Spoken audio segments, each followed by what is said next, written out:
Hello అండి, అందరు ఎలా ఉన్నారు? ఈరోజు మనం బ్రెడ్ హల్వాని చాలా ఈజీగా కొంచెం హెల్దీ స్టైల్లో ఎలా తయారు చేసుకోవాలో చూద్దాం.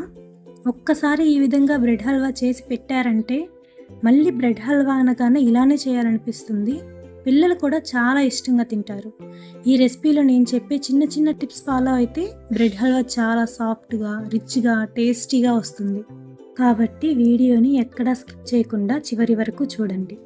మా ఛానల్ని ఫస్ట్ టైం చూస్తున్నట్లయితే వీడియోకి ఒక లైక్ చేసి ఛానల్ని సబ్స్క్రైబ్ చేసుకొని బెల్ ఐకాన్ ప్రెస్ చేయడం మర్చిపోవద్దు. మరి ఆలస్యం చేయకుండా రెసిపీ మొదలు పెడదాం. ముందుగా బ్రెడ్ హల్వా తయారు చేయడానికి బ్రెడ్ తీసుకోవాలి. నేను ఇక్కడ మిల్క్ బ్రెడ్ ఉపయోగిస్తున్నాను. ఈ ప్యాకెట్ మొత్తం ఉపయోగిస్తున్నాను. ఇందులో మొత్తం 18 బ్రెడ్ స్లైసెస్ ఉన్నాయి. ముందుగా బ్రెడ్ స్లైసెస్కి ఉన్న ఎడ్జెస్ని వీడియోలో చూపిస్తున్నట్లుగా కట్ చేసుకోవాలి. ఇంతకీ బ్రెడ్ హల్వా అంటే మీలో ఎంతమందికి ఇష్టమో నాకు కమెంట్లో చెప్పడం మర్చిపోకండి.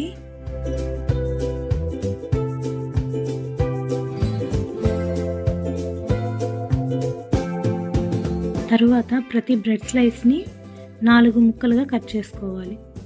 ఇదే విధంగా మిగిలిన బ్రెడ్ స్లైసెస్ అన్నిటినీ కూడా కట్ చేసి సిద్ధంగా పెట్టుకోవాలి.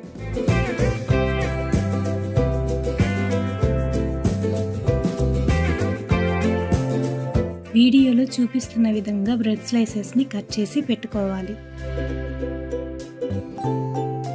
ఇప్పుడు స్టవ్ మీద బాండీ పెట్టి అందులో 2 టేబుల్ స్పూన్లు నెయ్యి వేసుకోవాలి. నెయ్యి వేడయ్యాక డ్రై ఫ్రూట్స్ని వేసి దోరగా వేయించుకోవాలి. మీకు నచ్చిన డ్రై ఫ్రూట్స్ వేసుకోవచ్చు. నేనైతే బాదం పప్పు అలానే జీడిపప్పు వేసుకున్నాను. మీరు కావాలంటే ఇందులో ఎండు ద్రాక్ష కూడా వేసుకోవచ్చు. ఇప్పుడు వీడియోలో చూపిస్తున్నట్లుగా ఇలా ఫ్రై అయిన తర్వాత వీటిని ఒక ప్లేట్లోకి తీసి పక్కన పెట్టుకోవాలి. ఇప్పుడు అదే బాండీలో మనం ముందుగా కట్ చేసి పెట్టుకున్న బ్రెడ్ పీసెస్ని వేసుకోవాలి. అవి 2 వైపులా లైట్ గోల్డెన్ కలర్ వచ్చే వరకు షాలో ఫ్రై చేసుకోవాలి. మీకు ఇష్టమైతే డీప్ ఫ్రై కూడా చేసుకోవచ్చు, కానీ షాలో ఫ్రై చేస్తే బ్రెడ్ హల్వా చాలా సాఫ్ట్గా టేస్టీగా వస్తుంది. చూడండి, బ్రెడ్ పీసెస్ ఎంత అందంగా గోల్డెన్ కలర్కి వచ్చాయో.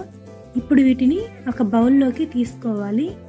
మళ్ళీ అదే బాండీలో 2 స్పూన్స్ నెయ్యి వేసుకొని మిగిలిన బ్రెడ్ పీసెస్ని కూడా ఇదే విధంగా ఫ్రై చేసుకోవాలి.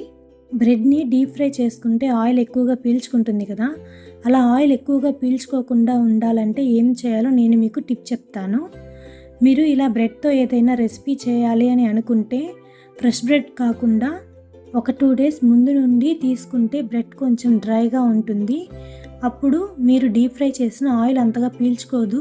నేను చూపిస్తున్న ఈ బ్రెడ్ హల్వాకి మాత్రం షాలో ఫ్రై చేసుకుంటేనే బాగుంటుంది. ఇప్పుడు సేమ్ బాండీలో 300 గ్రాముల వరకు చక్కెరని వేసుకోవాలి. అందులో 1 కప్పు నీరు పోసి చక్కెర పూర్తిగా కరిగే వరకు కలుపుకోవాలి. మీరు ఈ చక్కెర ప్లేస్లో బెల్లాన్ని కూడా తీసుకోవచ్చు. సేమ్ క్వాంటిటీ అండి, బెల్లంకైనా చక్కెరకైనా 300 గ్రామ్స్ పర్ఫెక్ట్గా సరిపోతుంది. ఇక్కడ తీగపాకం రావాల్సిన అవసరం అయితే ఏమీ లేదు. చక్కెరలో ఉన్న నీరు తగ్గి పాకాన్ని పట్టుకున్నప్పుడు కొద్దిగా జిగురుగా అనిపిస్తే సరిపోతుంది.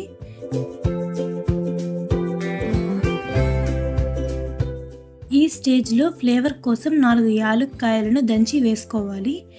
ఇప్పుడు ఇదంతా కూడా ఒకసారి బాగా కలిపి ముందుగా ఫ్రై చేసి పెట్టుకున్న బ్రెడ్ పీసెస్ని పాకంలో వేసి బాగా కలపాలి.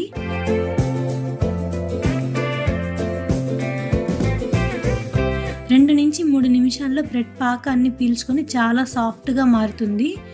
ఇప్పుడు ముందుగా కాచి చల్లార్చిన పాలను కొంచెం కొంచెంగా పోస్తూ కలుపుకోవాలి. ఇలా చేస్తే బ్రెడ్ హల్వా చాలా స్మూత్ టెక్స్చర్తో వస్తుంది. కొద్దిసేపటికి మిక్చర్ చిక్కబడటం ప్రారంభమవుతుంది. ఈ బ్రెడ్ హల్వాలో మనం పాలు ఎక్కువగా యూజ్ చేయడం వల్లనే దీనికి మంచి టేస్ట్, టెక్స్చర్ వస్తుంది. బ్రెడ్ ఇలా చిక్కబడే కొద్దీ మనం కొంచెం కొంచెంగా పాలని యాడ్ చేసుకుంటూ ఉండాలి. ఇలా యాడ్ చేసుకున్న పాలన్నీ కూడా బ్రెడ్ పీల్ చేసుకొని స్మూత్గా తయారవుతుంది.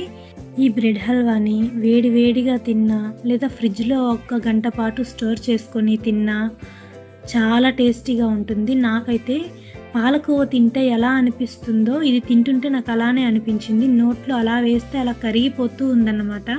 ఇది మస్ట్ ట్రై అని చెప్తాను నేనైతే. ఈ స్టేజ్లో ముందుగా ఫ్రై చేసి పెట్టుకున్న డ్రై ఫ్రూట్స్ని వేసుకోవాలి. అన్నీ బాగా కలిసేలా మిక్స్ చేసుకోవాలి. ఇప్పుడు మిగిలిన పాలను కూడా యాడ్ చేసి మరో 3 నుంచి 4 నిమిషాల పాటు కుక్ చేసుకోవాలి. నేను 1 లీటర్ పాలని యూజ్ చేశాను. 1 బ్రెడ్ ప్యాకెట్కి 1 లీటర్ పాలు కరెక్ట్గా సరిపోతాయి. వీడియోలో చూపిస్తున్నట్లుగా ఈ కన్సిస్టెన్సీ వచ్చిన తర్వాత స్టవ్ ఆఫ్ చేసేయాలి. కొద్దిసేపు అలాగే ఉంచితే బ్రెడ్ హల్వా ఇంకా కొంచెం చిక్కబడి పర్ఫెక్ట్ టెక్స్చర్కి వస్తుంది. చూడండి బ్రెడ్ హల్వా ఎంత సాఫ్ట్గా రిచ్గా వచ్చిందో. అసలు టేస్ట్ ఎంత బాగుందంటే నార్మల్గా చేసే బ్రెడ్ హల్వా కన్నా ఈ విధంగా చేసిన బ్రెడ్ హల్వా చాలా టేస్టీగా ఉంటుంది. ఒక్కసారి తిన్నవాళ్ళు మళ్ళీ మళ్ళీ అడిగి చేయించుకునేంత బాగుంటుంది. మీరు కూడా తప్పకుండా ఒకసారి ట్రై చేసి ఎలా వచ్చిందో కమెంట్స్లో తెలియజేయండి. మీ వాల్యుబుల్ ఫీడ్బ్యాక్ కోసం నేను ఎదురు చూస్తుంటాను. ఈ వీడియో మీకు నచ్చితే లైక్ చేయండి, మీ ఫ్యామిలీ అండ్ ఫ్రెండ్స్తో షేర్ చేయండి. ఇలాంటి home style recipes, village style cooking videos కోసం మా ఛానల్ని సబ్స్క్రైబ్ చేసుకొని పక్కనే ఉన్న బెల్ ఐకాన్ ప్రెస్ చేయండి. మీ అందరి సపోర్ట్కి చాలా చాలా ధన్యవాదాలు. మళ్ళీ మరో రుచికరమైన రెసిపీతో కలుద్దాం. Until then take care. Thank you for watching.